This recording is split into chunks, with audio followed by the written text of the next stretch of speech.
All right, guys, moving on to another Marvel blue chip key, Amazing Fantasy 15. And where did that Amazing Fantasy come from? Is there an Amazing Fantasy issue 1? No. It actually is an interesting title because it couldn't figure out what it was going to call itself. It started out with Amazing Adventures back in 1961, which lasted only 6 issues, but then it changed its name to Amazing Adult Fantasy to then change its name again here at issue 15 to just Amazing Fantasy. Which was actually the last issue of that run, funny enough.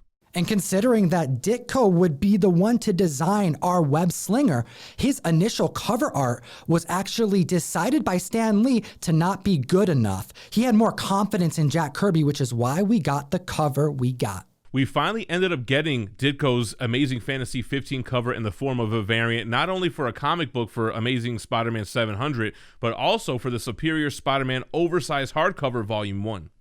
Aside from the first appearance of Spider-Man, Uncle Ben, and Aunt May, we're seeing this week a staggering amount of publicly visible sales of this book in mid-grade and above selling. And this is something that in prior years for this comic doesn't happen for more than maybe 1 or 2 occasions. And this very week, we're seeing 10. Yeah, you got to look at it like this. When's the last time we had Comic-Con? New York Comic-Con 2019? I mean, as far as the big boys go. So we haven't had any Comic-Cons. People are not buying and selling in person like they used to, so it makes sense that we're going to see a lot more online transactions. Is this a case of buyer's FOMO, fear of missing out? Some members believe that to be true, but I think there's an added layer of seller's FOMO considering that convention scene delay that Gem just discussed.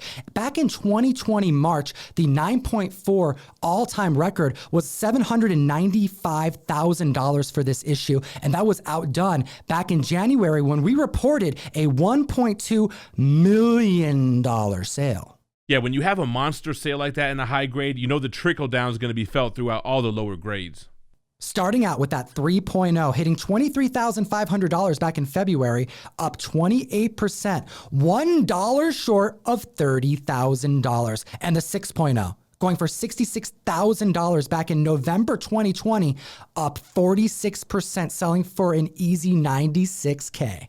And then the 7.5, which had a high sale of $150,000 in March of 2019, that's up only 4%, but with a monster sale of $156,000. Now that is a lot of Turok #1s, comic fam, but you know what? This isn't the only blue chip book that's seeing an uncommon quantity of sales happening this very week. Let's hit him with some honorable mentions. With Submariner #1 from 1968, a 9.8 back in January sold for $9,000, and that's up 60%, selling for $14,400 this week. You got the first appearance of Thor in Journey into Mystery 83. This book sold for $32,800 in August of 2020 for a 9.0. That's up 129%, now selling for $75,000.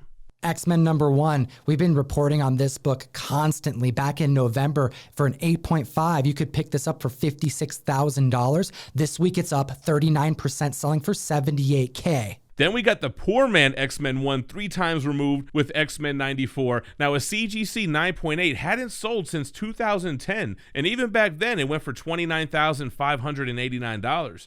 Well, it's up 113%, now selling for $63,000.